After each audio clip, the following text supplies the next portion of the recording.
Peçatda ət almır, əmoğlu. Peçatda ət almır.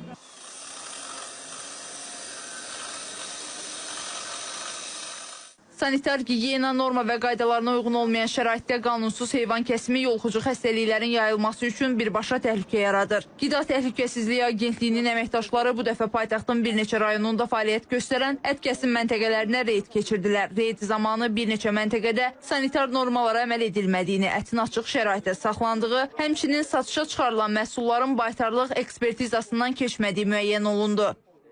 Qanunsuz olaraq girib bu əraziyə. Öz başına tükan sahibindən xəbərsiz girib tükanıma. Nə işi var tükanımda? İndi ayın 17 sənədimi göstərirəm.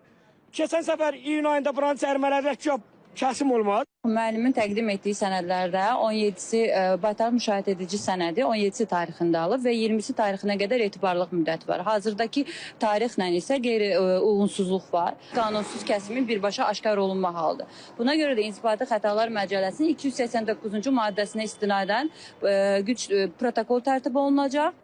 Reyd zamanı bir sıra məntəqələrdə sanitar norma və qaydaların kobud şəkildə pozulduğu aşkarlandı. Bəzi yerlərdə ətin saxlanma şəraitinə düzgün əməl edilmir. Bəzilərində isə baytarlıq sənədləri belə təqdim olunmurdu. Ətlər digər məhsullarla, digər evdən gətirilən məhsullarla birgə saxlanılır. Mal qonşuluq prinsipinin riayəti pozulmuşdur.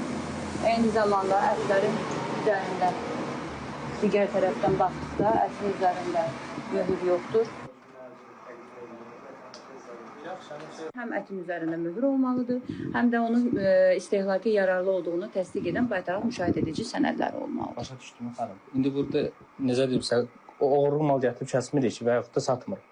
Dediyim kimi də müəllimdədir. Müəllim özü dedi ki, bir saat yarım ərzində gələcəm, gələrsiz onda bütün kağızları göstərəcəm sizə.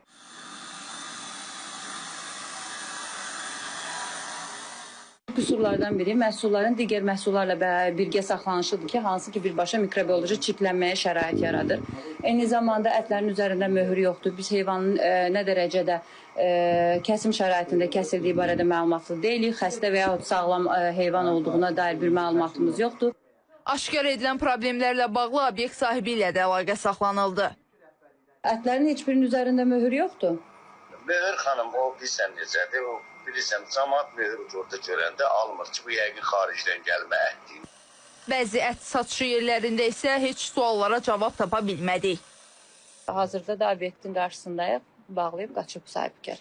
Eyni zamanda burada qanunsuz kəsimi həyata keçirməsi üçün dəmir konstruksiyası da mövcuddur. Bu onu göstərir ki, artıq kəsim burada həyata keçirilir. Qanunsuz ət kəsimi məntəqələrindəki vəziyyət yalnız insan sağlamlığı üçün deyil, həm də ümumi qida təhlükəsizliyi üçün risk daşıyır. Agentliyin əməkdaşları bildirirlər ki,